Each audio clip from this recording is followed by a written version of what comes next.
It's that Pete kid. I think they just have a good team. Like I like Yeah. Bradley at point guard. Like he's very stable.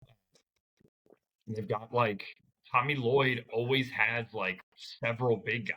Like Krivas is good. He's huge. Like this other like Euro wing guy is like a shooter. Like Delorso can shoot. Like they just have a bunch of dudes. They're built like a Gonzaga team, honestly, uh, which is where he's from. But this team, I think, like oozes Gonzaga. It's funny. I've been semi unimpressed with the guards of Uconn. Yeah, I I like just, they haven't been good in this game. I'm just, Like, I'm maybe I'm just because I'm in my head. I'm comparing them to watching Michigan State last night, and I feel like the identity at Michigan State has always been like tough yeah, guards.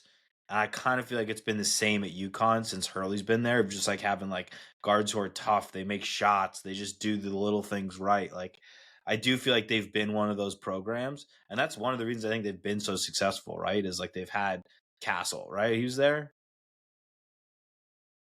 Am I getting that right? Stephon yeah. Castle was there. Castle. I mean, they had yeah, the white guy. Why can I not think of his name right now? Him and his, Cam Spencer is the guy I think of when I think of Spencer. UConn Yeah. guards. You know, uh, Yeah. Yeah. I mean, like, I don't feel like they're. and I just don't feel like look. No, and even though they've had guys like Diarra there who are like just really like tough guards too. Like I actually like Salo Ball. I think he's like an interesting scorer shooter, but when he's not making shots, he's just not giving you much, you know. And then it's like Demary was I liked him a lot at Georgia, but he looks a little passive in this game. Like he kind of looks like he's just sort of conducting. He's like kind of conducting. He needs to take control of this game. Uh, well, somebody the does other because thing I that don't. It pops, doesn't feel like they have that guy. It doesn't feel like they have the guy. Maybe it's Reed. Maybe just because Reed's out, it feels that way. But like, doesn't seem right now like UConn has a guy that like, hey, when things get tight and we need a few buckets, who do we go to?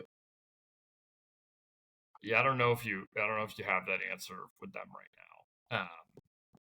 Whereas like with Yeah, Arizona, it's I feel like I tricky. got a couple guys. Yeah, and I feel like you're putting the ball in Bradley's hands to make sure that he gets the ball in the right spot, right? Like that's sort of what you're trusting with them, and like I think you guys got a lot of talent. Like Jalen Stewart's good. Uh, but to your point, I just don't know who the top dog is on this team. And like, I'm not sure I've ever seen a guy who I felt like has regressed from freshman to senior like Alex Caravan. Like Hmm. he is just he's really just a whatever player to me at this point. I honestly really liked him as a freshman and sophomore at UConn. The last couple of years, I think he's really regressed. He started out okay this year, but he's not been impressive in this game at all. Another on a 7-0 scoring run here. As we're Right, as I'm talking, saying that, as we're like burying them. Yeah. this is what happens though. They're a gamble. Like this game's not over. You know, that's why I mean, college basketball. no game in No, college basketball is ever over. no, that's why this sport is awesome. You know, you're you're a couple fouls away from a coasting victory, and then all of a sudden you're missing free throws and you're defending a shot for the tie at the end of the game. You know, Yeah, I mean that game last night was ridiculous. I mean, it's just like that couple. You could almost point to that one sequence in that game last night, dude, where it's uh, the Sadiq foul on the block that wasn't a foul, and then I think they got a technical. Kyan misses like 3 or 4 free throws. Then there's the phantom and one foul on or shooting foul on Nate Kings where he pretty clearly didn't touch the guy, and that like just kind of changed the game. Like that Then swing, they hit like like a three, and it was all of a sudden it was a 7 point game. It was like, what the hell just happened? totally. It's like this was our moment to go to 15, and how is this 7? You It know, was 12 and it was 7 in a blink of an eye. totally. Just weird game, but that's basketball, dude. And you win the game and you move on, and I don't know, man. Listen, I'm not tripping over that game last night. Like, there's a lot more positives that we would have from taking that we could take away from the Drexel games and the games earlier where we were just so much more sound defensively. I think.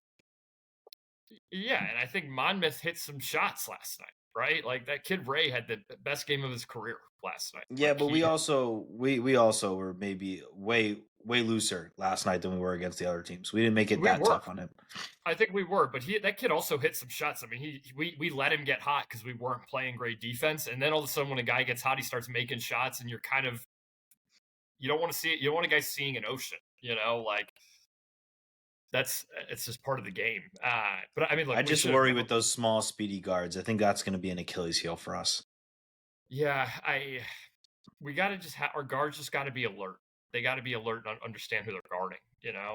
I think like George and JJ both have the foot speed to guard these guys. It's a matter of if they're going to focus and just guard them. You know, Hmm. uh, Hmm. I don't know, but dude, I think we're in agreement. I'm a little bit annoyed by the overreaction to the game last night. Like we won the game. We're moving to 4-0. Yeah, it wasn't that pretty, but let's not act like this wasn't a game that we were in control of, pretty much the entire time. And yeah, we missed free throws. Guess what? Syracuse has been a horrible free throw shooting team for 40 years. We never shoot free throws well. Like, it's like half the teams in college basketball don't. I don't know, man. Yeah, It's just I frustrating me. I'm in The total sky is agreement with you. falling nonsense is crazy to me right now. Like we missed a couple free throws, and yeah, we had a couple bad late game possessions. Whatever. We won the game. We're 4-0 on to players era. Like, Good teams win. yeah, A bad like team Ole Miss, loses that game. Good teams win. totally. Like look around college basketball. Monmouth was beating Seton Hall at halftime like a week ago. Seton Hall There's ended up winning. plenty of games that are way closer than they should be in college basketball because kids aren't paying attention. They're looking Totally. forward to Feast Week. They're 9 p.m. on Tuesday night in the Dome. If you're a fan, like if you were at the game, okay, fine, then you can go ahead and tell me. But like there was nobody at that game yesterday. You know what I'm saying? That was not like a packed dome where people were like hyped up for a game. Like, of course it wasn't their best effort. No, not at all. I mean, and like you're saying, look around college basketball. Ole Miss played the same game last night. Like they won, I think, by like 5 or 7 against Austin P. And like they've looked pretty good to start the year. Teams will just we're gonna have games where we sleepwalk early in the season. They're college kids. Like you're saying, it was a sleepy 9 p.m. tip off versus Monmouth. Like we didn't do the team really any favors with that scheduling, to be honest. Like I understand they need to be ready to play, but it happens. They're college kids. It's 9 o'clock on a But Tuesday, we right? but we won Like the game. I'd be way more concerned if we we won the didn't game. win the game. Good teams win. Totally. Good teams find ways to win. Like you're not always going to win pretty. You're not going to win every game pretty. And if we were winning every game ugly, then yeah, we could have this conversation. If this becomes a thing where, there's a few more games after Feast Week where we win games but we don't look great and it's really close, like okay, then we can have a conversation about something happening. But when it's just like a one-off game, especially after the way we've looked to start the season, knowing that we're going on a long break before we have like the most intense part of our season, it almost felt like the final preseason game where nobody's trying. 100%, dude. That's sort of what it felt like, the pace game again. It did, and it's just I don't want to see people just bashing coaches and players in such a crazy way after guys, we're 4-0. We won the Yeah, game. we won the This is game. just like it's one of these things. Like I don't know how to put it more plainly. Like calm the fuck down. Like that's maybe that's the way we got to put it. Like Yeah, I mean, I let's think the just anxiety in the fan base is high, and I just don't think it it is needs to be so high, right? no. Let the bad things happen before we start talking about how the bad It, things are going to happen. Because that's how you just exactly. become kind of like a miserable fan base. Nobody wants that, right? No, I think that's the perfect way to put it. Like we're just being miserable for the sake of being miserable. Like there's nothing bad has happened yet. We are fine. We're a better team than last year. Let's take this to players there and see what it looks like. But I think this is going to be a common theme all around college basketball tonight. Like I think Maryland's playing a very close game against Mount St. Mary's. Like all these teams that are looking ahead to Feast Week, it's a tough game to get up for, your last kind of tune-up game. A lot of them playing at home. Yeah, I mean that's it, right? Like it's a scheduling thing. I think it makes sense that we would be not at our best in that game, and I think a lot of the other things, the other Discord that I'm seeing is, you know, attacking players and saying this guy's better than this guy. What about this guy? We don't need it. For example, like, I know there's a lot of talk about like JJ because obviously there's a little bit of, you know, uh chatter online about starting versus not starting. And really we're talking about Cayenne starting over JJ because JJ came back, didn't look great when he started, and then, JJ had to work his way into that game. Starting, not starting does not matter. It's a thing. No, It's a name. You could start the game and play 3 minutes, and it doesn't matter that you started the game. So it's really about how Reg staggers his lineups. And last night, Red, totally. when JJ didn't start hot, he took him out after 3 minutes and he went right to Cayenne. And that's Red making a good adjustment. He said, JJ doesn't really have it tonight. We're gonna go with Cayenne. And if JJ's lighting it up and has like 4 buckets in the first 3 minutes, I guarantee you Red's not taking him out of the game. But maybe Nate Kings would come out of the game and Cayenne comes in. So like this whole thing about conversations about who's starting and who's this and this guy's better than this, like it doesn't matter right now. Right now, we've got to figure out kind of like what you're saying, like who are the 8 guys we're really gonna put into the rotation? Where do they fit, and how do these lineups like work together? Right? Like, because one thing we saw last night that I think we both liked immediately was the George, Kings, Cayenne, Sadiq, Donnie lineup. That five works. So Red has Yeah, to find ways to get that five in the game. totally, totally. I couldn't agree with you more. I am not stop. People, we need to stop getting hung up on who's starting the game. It's not that big a deal, honestly. We need to find who plays well together. More importantly, I think, like you said, Mm-hmm. that lineup was something I think we've seen now in a few different games that looks good together, right? And I think there's going to be ways we can plug and play and match up with different teams and lineups, but we found something there. That's our get up and run lineup for sure. Um, and We yeah, can like press in I that think lineup. We can do different things than we do in our more standard lineups that include, like a really strong presence at that center and Kyle. You know what I'm saying? And if you need to take him off the floor, I think taking him off the floor and showing the team another look is a really important thing, right? It's like kind of like a counter punch or something different. So you're not just always going to go right with Soiree, who's just like a little bit lesser version of Kyle right now. You're going to throw the team something different, right? And I think that Red has been doing a good job of that early in the season. And so that's what I'm more worried about than him starting people. And I know Boeheim called into a radio station and was like, how do you decide who's playing at the end of the game? Well, unless they're your star player, if they're hot, they're playing. exactly. It's very simple, you know. Um, and the other end of that too is like uh, people just need to chill out on JJ a little bit, right? Like I think we've been very open in our discourse about him, and like we got to figure out what his role is going to be on this team. And I think we've already seen that other guys are stepping up. Cayenne's playing well. Betsy's playing well. Like other guys are going to get minutes, and so we got to figure out what his role is going to be on this team. It was his first game of the season, really, last night. Like everybody needs to calm. Like he's been out for a couple weeks. Yeah, he didn't look terrific. I'm not shying away from that, but like, and yeah, he's got some flaws in his game. We've seen it through the years, but I think like JJ is the senior leader of this team. We need like the fan base has had a problem burying players. Like we got to remember they're kids, right? They read all of this stuff. They read everything out there. Like we don't need more situations where booing guys in the dome if it gets to that or whatever it is. You know, it's just like we need to calm down. We'll find his role on this team. It, I felt bad for him reading stuff last night. His post game interview, like you could see it on him. Like there's a lot of pressure on him. Just people need to chill out as it comes to him. Like, yes, we're gonna have to figure out how he fits. It may not be what everybody envisioned to start the year, to be honest. You know, he's probably not going to be our leading scorer again.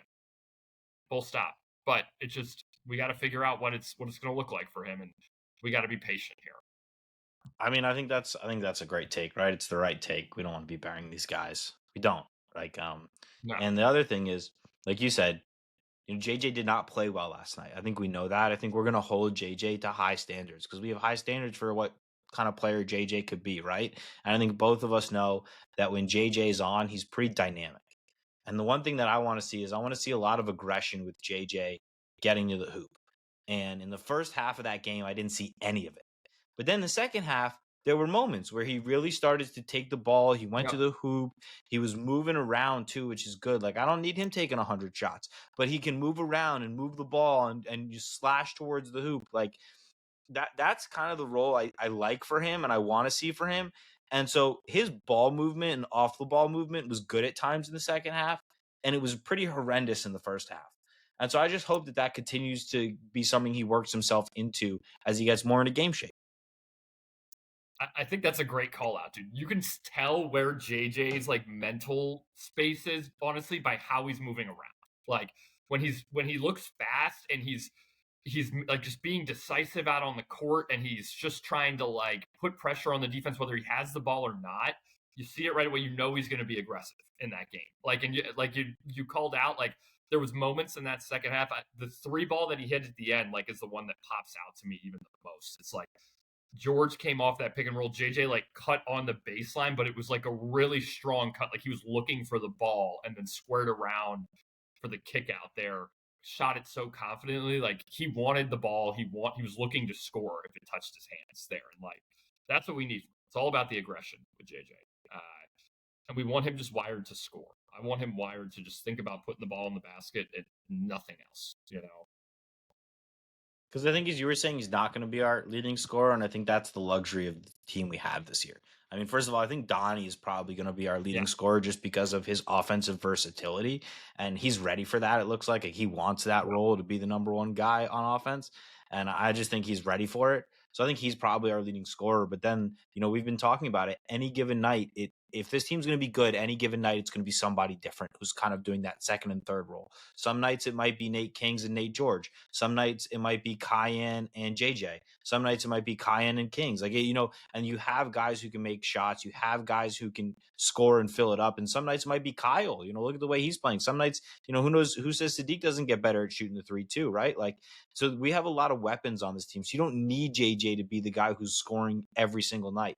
But I think that the key is you need him to be that guy that's putting the pressure on the other defense. You know what I'm saying? And that's the guy who's running in transition, running hard in transition, getting to the hoop when he gets the chance, like that kind of guy. Totally. I mean, I think like in a lot of ways, there's not JJ is a like we don't have another guy like JJ in our guard rotation, right? Like JJ's our best athlete probably at the guard position, right? Between him, George, Kyan, and Kings, like JJ's the best athlete of that group. Like he Kings can is do a lot. the Kings best can at do a getting lot down. of Kings can do a lot of what Kings JJ can can do, do it, though. but he's not as quick as JJ. JJ's much quicker than No, but Kings. no, but he can do a lot of what JJ does. So like, I wouldn't I say don't. he's like I Sadiq, where we honestly don't have don't. anybody like him. I think Like JJ's Sadiq, we just a don't have much different anybody like scorer. Sadiq. I honestly don't think we have anybody like JJ. Like JJ is a downhill driver when he's playing at his best. Like he is downhill, putting pressure on the rim, getting to the free throw line. That's what he's supposed to be doing. And that's what he like did at times last year when he looked good. Like I forget which game it was. I think it was the Youngstown State game. It's the best game I think I've ever seen him play, where he had like 40 points and he was just relentless going to the rim. That's what I want to see him do. And like, I really don't think there's another guy who can do what he can do. Like, just as an He's definitely the athlete, like best his at it. quickness, Yeah.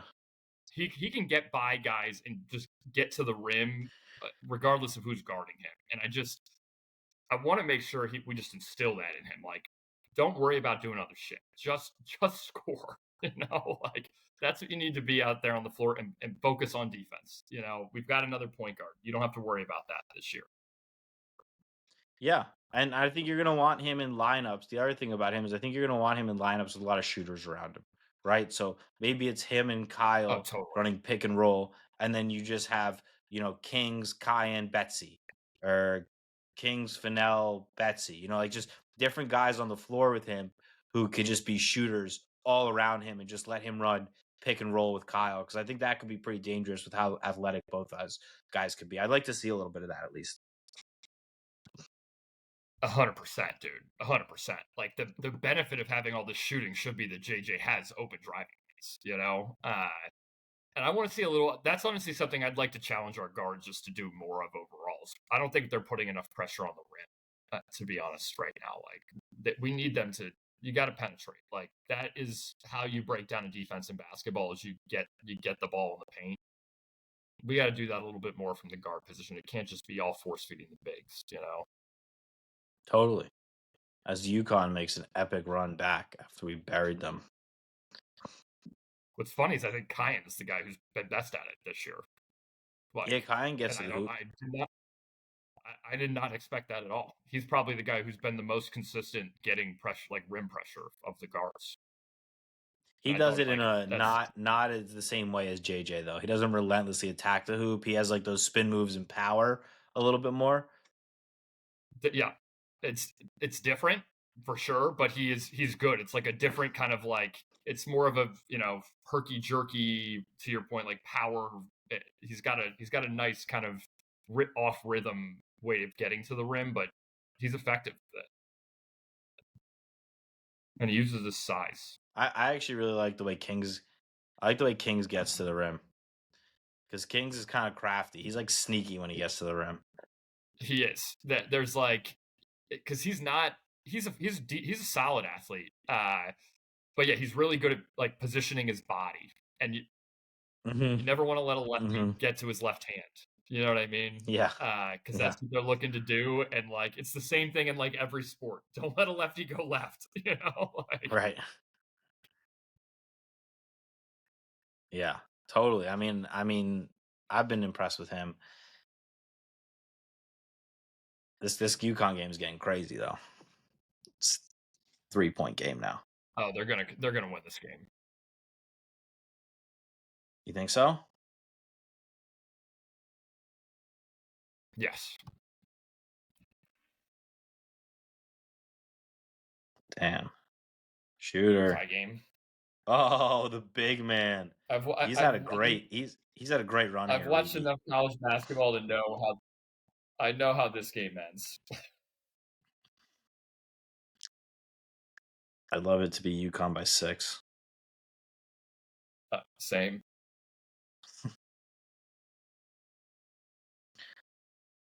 The board. Can we play games on campus, man? Let's just play This is games on so good. campus. This Look is at this. epic. Look at that. You know, Having Bill the Rafferty entire talk suite it up on this. too. Like, I mean, everyone's on their feet. Like, this is what college sports are all about here.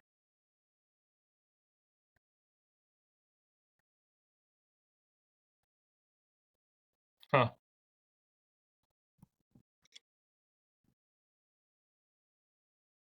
Wow.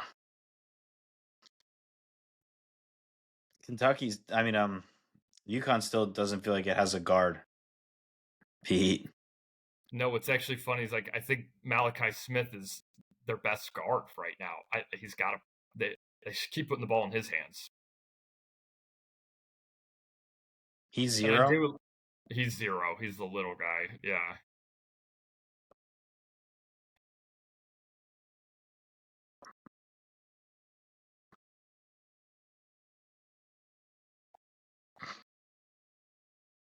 Yeah, but he's just not really looking to shoot. Get that one. Oh, what a shot. He's like a pure. He's like a pure point guard. I like him. He's a Dayton That guy. was. I said they didn't have tough guards. That was a tough guard shot. That was a tough guard shot. I got to give that kid credit. Yeah. Little A10 guard.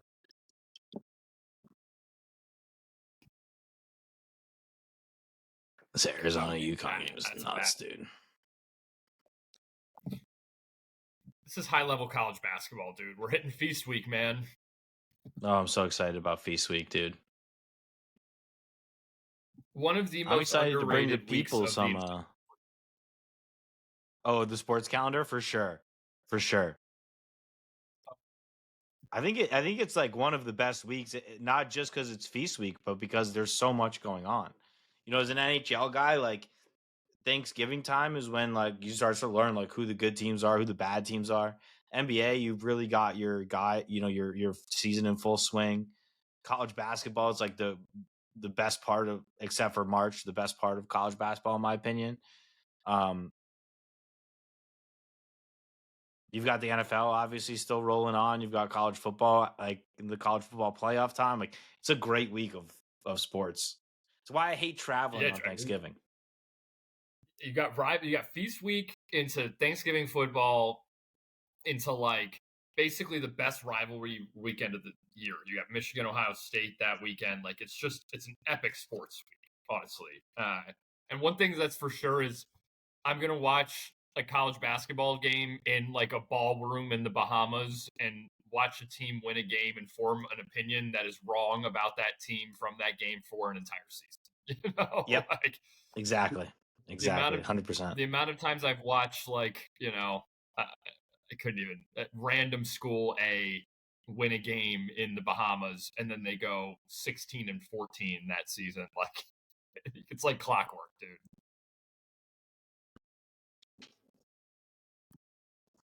Yeah, I do that too because it's college basketball is a hard sport to keep up with all the teams throughout the season. It is I felt like a honestly, travel from that Arizona kid. and Yeah, obviously, yeah. I think he might have kept that foot down on that step through. Might have been wrong here. Arizona's stepped up nicely down the stretch. UConn has to hit a shot. Simple as that. That's top tier analysis by me. UConn got to hit a shot. Oh, Maryland tied it. Oh, they hit a three. I think that's going to OT for the Terps. Damn, we need this one to go to OT. Come on, Huskies.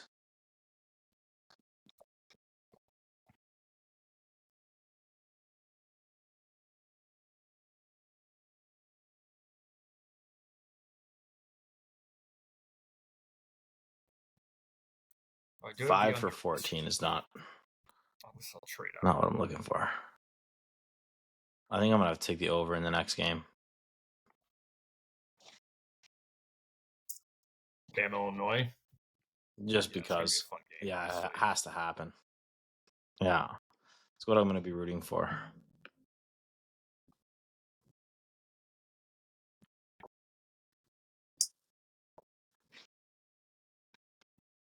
I was watching the Buffalo game earlier, the MAC game, where they play Miami of Ohio. That was a freaking punt fest for a while. Is either quarterback playing? I was gonna say I don't think Miami's quarterback's playing, right? Didn't he go pro? No, I don't think so. I don't think either guy was playing. Uh, Whoever was playing was terrible. Mac in November is.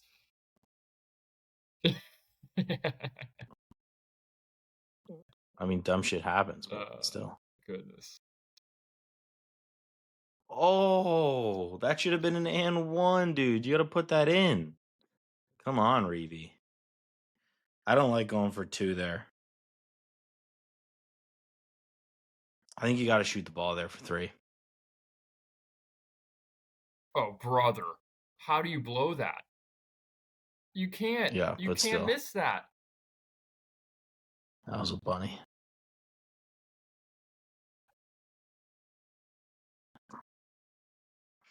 I don't really like going for two there. I like shooting the three. Like it's just there's too much I can go wrong shooting the two, and there's not enough like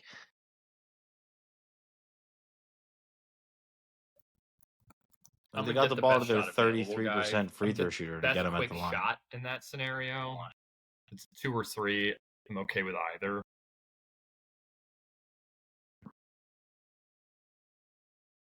What happened there was a nightmare, though. You can't have your big guy just get fouled. Like